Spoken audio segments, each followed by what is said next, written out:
ಸಾರ್ವಜನಿಕ ವೇದಿಕೆಗಳಲ್ಲಿ ನಿಂತು ಮಾತನಾಡುವುದೆಂದರೆ ಇವರಿಗೆ ಭಯ. ಎರಡು ಮಾತನಾಡುವುದಿರಲಿ, ವೇದಿಕೆಯಲ್ಲಿ ನಿಲ್ಲಲಿಕ್ಕೂ ಆಗದೆ ಸಂಕೋಚದಿಂದ ಹಿಂದೆ ಸರಿತಿದ್ರು. ಅಷ್ಟು ಭಯಂಕರ ಸ್ಟೇಜ್ ಫಿಯರ್ ಇವರಿಗೆ. ಮುಂದೊಂದು ದಿನ ಇದೇ ವ್ಯಕ್ತಿ ತನ್ನ ದೇಶಕ್ಕೆ ಸ್ವಾತಂತ್ರ್ಯ ಕೊಡಿಸಿದ್ದು ಅಲ್ಲದೆ ಫಾದರ್ ಆಫ್ ದ ನೇಷನ್ ಕೂಡ ಆಗ್ತಾರೆ. ಸಂಕೋಚವನ್ನೇ ಹಾಸಿ ಹೊದ್ದು ಹಿಂದೆ ಸರಿಯುತ್ತಿದ್ದಾತ ದೇಶವೇ ಗೌರವಿಸುವ ನಾಯಕನಾಗಿ ತಮ್ಮ ಮಾತಿನ ಮೋಡಿಯಿಂದ ಲಕ್ಷಾಂತರ ಜನರನ್ನ ಆಕರ್ಷಿಸುವಷ್ಟು ಬದಲಾಗಿ ಬಿಡ್ತಾರೆ ಅಂದ್ರೆ ಇದನ್ನ ನಂಬಲಿಕ್ಕೆ ಸಾಧ್ಯವಾ? ಹೌದು, ನೀವು ನಂಬಲೇಬೇಕು. ಆ ವ್ಯಕ್ತಿ ಬೇರಾರೂ ಅಲ್ಲ, ನಮ್ಮ ರಾಷ್ಟ್ರಪಿತ ಮಹಾತ್ಮ ಗಾಂಧೀಜಿ. 4 ಜನರೆದುರು ಮಾತನಾಡಲು ಗಾಂಧೀಜಿ ಅದೆಷ್ಟು ನರ್ವಸ್ ಆಗ್ತಿದ್ರು ಅನ್ನೋದಕ್ಕೆ ಅವರ ಸ್ಟೂಡೆಂಟ್ ಲೈಫ್ ನಲ್ಲಿ ನಡೆದ ಆ ಒಂದು ಘಟನೆ ಸಾಕು. ಅದು 1890ರ ಸಮಯ. ಯಾವತ್ತೂ ಸಸ್ಯಾಹಾರವನ್ನೇ ರೂಢಿಸಿಕೊಂಡಿದ್ದ ಗಾಂಧೀಜಿ ಇತರರಿಗೂ ಸಸ್ಯಾಹಾರವನ್ನ ಎನ್ಕರೇಜ್ ಮಾಡ್ತಿದ್ರು. ಗಾಂಧೀಜಿಯವರಿಗೆ ಆಗ 21ರ ಹರೆಯ. ಲಂಡನ್ನಲ್ಲಿ ವೆಜಿಟೇರಿಯನ್ ಸೊಸೈಟಿಯವರು ರೆಸ್ಟಾರೆಂಟ್ ಒಂದರಲ್ಲಿ ಚರ್ಚೆಯೊಂದನ್ನ ಏರ್ಪಡಿಸಿದ್ರು. ಗಾಂಧೀಜಿಯವರಿಗೂ ಆಹ್ವಾನವಿತ್ತು.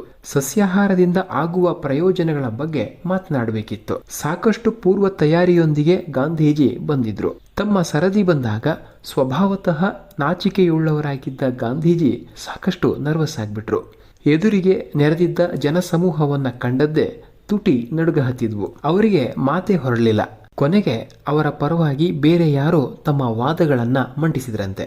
ಸ್ಟೇಜ್ ಫಿಯರ್ನ ಭೂತ ಹೇಗಿರುತ್ತೆ ಅನ್ನೋದು ಗಾಂಧೀಜಿಯವರಿಗೆ ಮೋಸ್ಟ್ಲಿ ಗೊತ್ತಾಗಿದ್ದು ಆವಾಗಲೇ ಇರಬೇಕು. ಆ ಭೂತ ಸಾಮಾನ್ಯಕ್ಕೆ ಗಾಂಧೀಜಿಯವರನ್ನ ಬಿಟ್ಟು ಅರುಗಾಗ್ಲಿಲ್ಲ.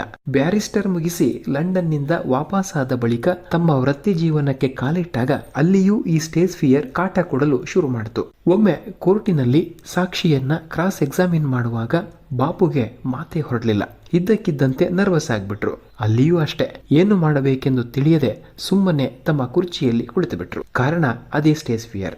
ಇದು ನನ್ನಿಂದ ಆಗದು ಎಂದು ಕೈಗೆತ್ತಿಕೊಂಡಿದ್ದ ಪ್ರಕರಣವನ್ನೇ ಬಿಟ್ಕೊಟ್ರು.